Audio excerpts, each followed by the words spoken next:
Hello and welcome.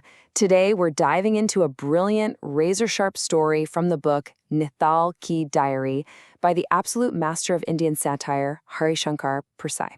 It's a tale about two generations, a temple and, believe it or not, a pile of stones. But really, it's about a question that we all face, probably more often than we'd like to admit. What happens when respect becomes a tool for removal? Let's get into it. All right, so let's just frame this whole thing with this central question of the story.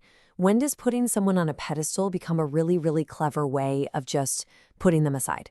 Is it about honoring them, or is it really about getting them out of your way? This story walks that incredibly fine and frankly dangerous line. So our story opens on a battlefield we all know well, the generational divide.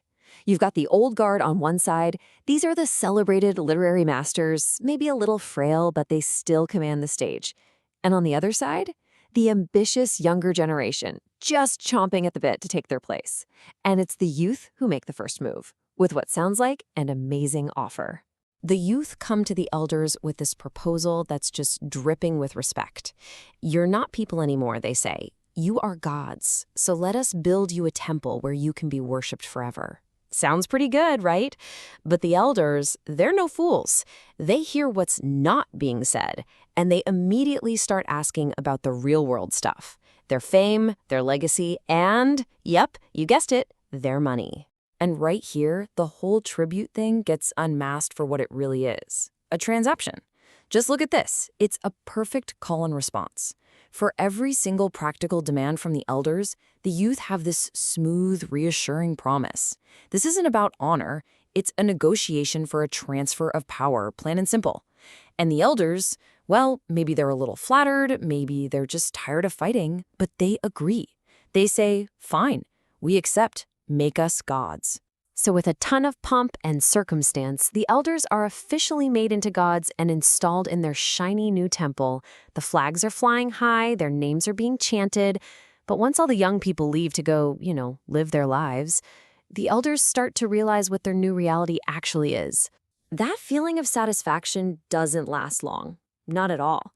The truth of their situation just dawns on them, and it's chilling.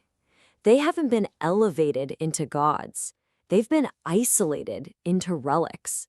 That temple they were promised as a place of honor, it's really just a beautifully decorated cage, cutting them off completely from the world they used to command. And the contrast is just brutal. While the youth are out there deep in the messy, wonderful, vibrant chaos of living, the elders can only sit and watch. They've been pulled out of the river of life and placed on the bank to be admired. But they're totally, utterly stagnant. But here's the thing about being forced into irrelevance. It doesn't just lead to sadness. It festers. It turns into rage. And that rage is about to find a voice and, well, a weapon. So the youth come back that evening, just like they promised they would. They're carrying offerings, ready to sing the praises of their new living gods. But the gods are waiting for them. The revered masters have become rebels. As their worshippers get closer, the elders just unleash a volley of stones, rejecting the tribute and turning their own temple into a fortress. The physical fight pauses for a moment, and a verbal one begins. And this is where the raw philosophical heart of the conflict is just laid bare for everyone to see. The polite negotiations are long gone. Now it's time for accusations. And this is where the blame game really explodes. The youth are totally bewildered. Why are you throwing stones? We're worshiping you. It was your own age, your own weakness that put you here, not us. But the elders, they roar back. You have deprived us of everything that was ours.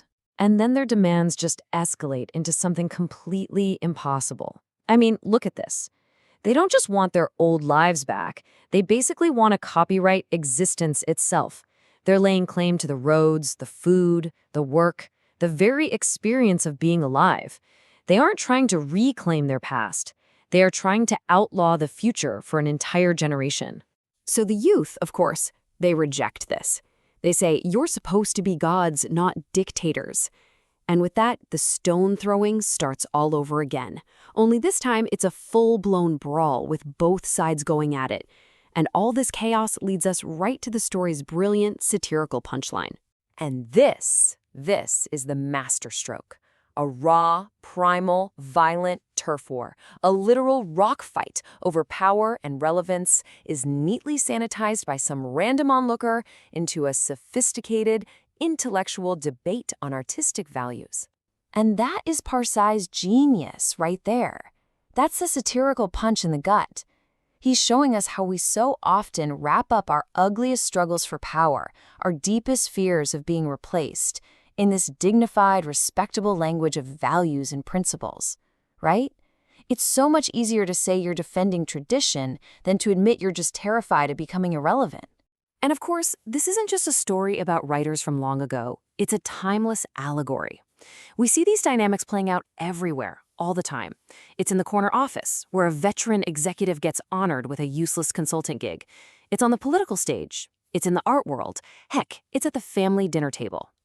The scary part is realizing how often we are all building these little temples for each other. And so that's what we're left with, this one final thought. In this fight, who really threw the first stone?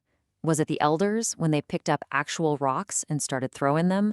Or was it the youth when they respectfully, kindly, and very strategically built a beautiful prison and called it a temple? The story doesn't tell us, leaving us to wonder where honor ends and elimination begins.